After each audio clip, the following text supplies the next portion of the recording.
मैं ओशिन शर्मा बोल रही हूँ। मैं 2018 बैच की ब्लॉक डेवलपमेंट ऑफिसर हूँ और 2019 बैच की मैं एचएस अधिकारी हूँ। और मेरी शादी विशाल नेहरिया, जो कि एमएलए धर्मशाला हैं प्रेजेंटली, उनसे 26 अप्रैल को हुई थी। और ये शादी हम दोनों की रज़ामंदी से हुई थी, लेकिन आज की डेट में वो मुझे फ़िज़िकली, इमोशनली अब्यूज़ करते हैं, मेरा शोषण करते हैं, मुझे इमोशनल ब्लैकमेलिंग करते हैं, मेंटल टॉर्चर करते हैं। कल उन्होंने अपने परिवार के सामने मुझे बहुत ज़ोर से मारा, 3 थप्पड़ मारे और मैं बिस्तर से नीचे गिर गई। और उन्होंने अपने माँ बाप को बुलाते हुए ये कहा कि आप ये देखिए, मैंने इसको मारा है और अब किस्सा ख़त्म करते हैं। मैं आपको कल मैंने खुद को सेव करने के लिए कुछ फ़ोटोज़ ली हैं। आप देख सकते हैं कि उनकी उंगलियों के निशान मेरे चेहरे पे हैं और मेरे पूरे फेस में बहुत ज़्यादा पेन है। मैंने खुद को बचाने के लिए खुद को कमरे में बंद किया और अपने पेरेंट्स को उसी समय कॉल किया और वो लोग मुझे वहाँ से ले गए। मैं बहुत ही ज़्यादा मेंटली परेशान हूँ, क्योंकि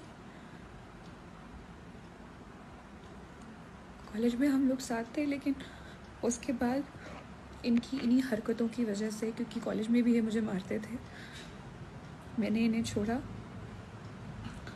और मैंने अपनी ज़िंदगी में आगे बढ़ी। लेकिन एमएलए बनने के बाद ये फिर मेरे पास आए और 2019 में आए और मुझे निरंतर शादी के लिए बोलते रहे। मैं 2021 तक मैंने इन्हें मना किया, लेकिन 2021 में मुझे लगा कि शायद ये एक जेन्युइन इंसान है और शायद ये मुझे भूल नहीं पाए हैं कॉलेज से। मैंने इन्हें मौका दिया, लेकिन इन्होंने मेरा बहुत ही नाजायज़ फ़ायदा उठाया है। शादी के चौथे दिन ही इन्होंने मुझे घर से बाहर निकाल दिया। इनके पेरेंट्स उस समय नहीं थे और घर से बाहर निकाल दिया सुबह 4 साढ़े 4 बजे, जब मैं कोविड पॉजिटिव थी, और कहा कि वो सामने रास्ता है, तू चली जा वहाँ पे। और मैं वहाँ चली गई। मैंने कहा मुझे फ़ोन दे दीजिए, इन्होंने मुझे फ़ोन भी नहीं दिया। मैं सड़क पर बैठ गई। आई वॉज़ वेटिंग कि कोई आएगा तो मैं फ़ोन लूँगी, अपने पेरेंट्स को कॉल करूँगी। ये वहाँ आ गए। इन्होंने ग्लास की बॉटल उठाई और थ्रेट किया कि मैं इसको अपने सर पे मार दूँगा अगर तो मेरे साथ वापस नहीं चली।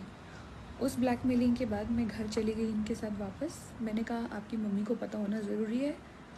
इन्होंने छुरी ली और रसोई में चले गए, वॉशरूम में खुद को बंद कर लिया और वहाँ पे ये धमकी दी कि मैं खुद को मार दूँगा अगर तुमने बताया। तो मैंने इनके माँ बाप को नहीं बताया। इनके माँ बाप, स्पेशली इनकी माँ, पिता इनके बीमार थे, तो मेरी उनसे कोई शिकायत नहीं है। इनकी माँ ने मेरी फैमिली को इतनी बार बुला के जलील किया है और ये झूठे एलिगेशंस लगाए हैं कि मैं इनके लड़के को मारती हूँ। इनके लड़के ने भी मेरे पे फॉल्स एलिगेशन लगाए हैं कि मैं इन्हें अब्यूज़ करती हूँ, मैं इन्हें मारती हूँ। मैं अगर इन्हें मारती हूँ तो आप ये मुझे बताएं, क्या ये इस प्रकार के आदमी हैं कि मार खाएंगे? इन्होंने मुझे फरवरी 2021 में भी, चंडीगढ़ में थे हम होटल में, बहुत मारा। उस वक्त ये ड्रंक थे। इन्होंने मुझे आधे घंटे तक पीटा। इस इंसिडेंट के बाद भी जब मैंने कहा कि मैं पुलिस जाऊंगी, तो इन्होंने मुझे वहाँ पे इमोशनल मैनिपुलेशन करके रोक लिया।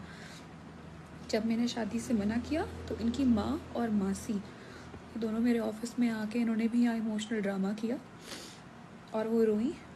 और मुझे एज ए ह्यूमन लगा कि शायद मुझे एक चांस और देना चाहिए। मेरे माँ बाप को इन्होंने बहुत जलील किया। ये धमकियाँ दी हैं कि कभी कभी आपकी लड़की अगर हमारे घर में अकेली आ गई और तो हम पुलिस बुला लेंगी।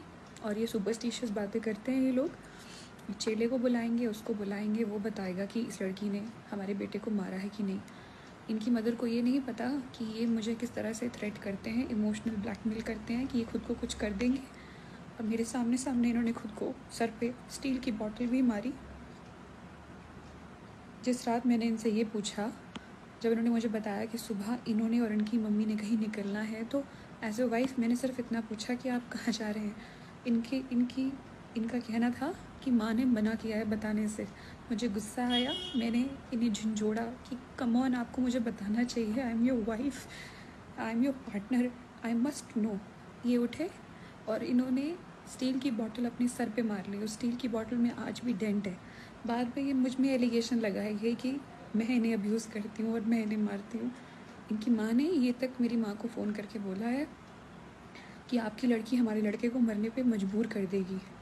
मेरा ये वीडियो बनाने का एकमात्र ये मकसद है कि मैं सबसे, पुलिस से और सभी से सिर्फ अपने अपने परिवार की सेफ्टी चाहती हूँ।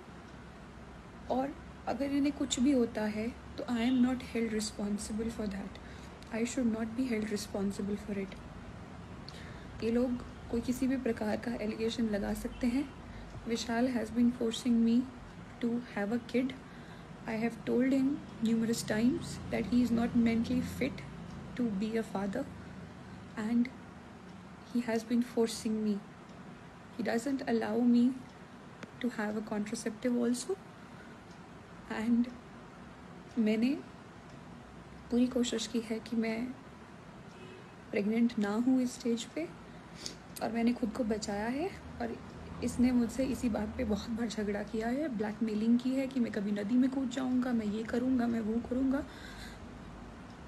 ये सब इंसिडेंट कल आके ख़त्म हुए जब इन्होंने मुझ पे हाथ उठा के मुझे नीचे फेंक दिया और अपने माँ बाप को बुला लिया कि मैंने इसे मारा है।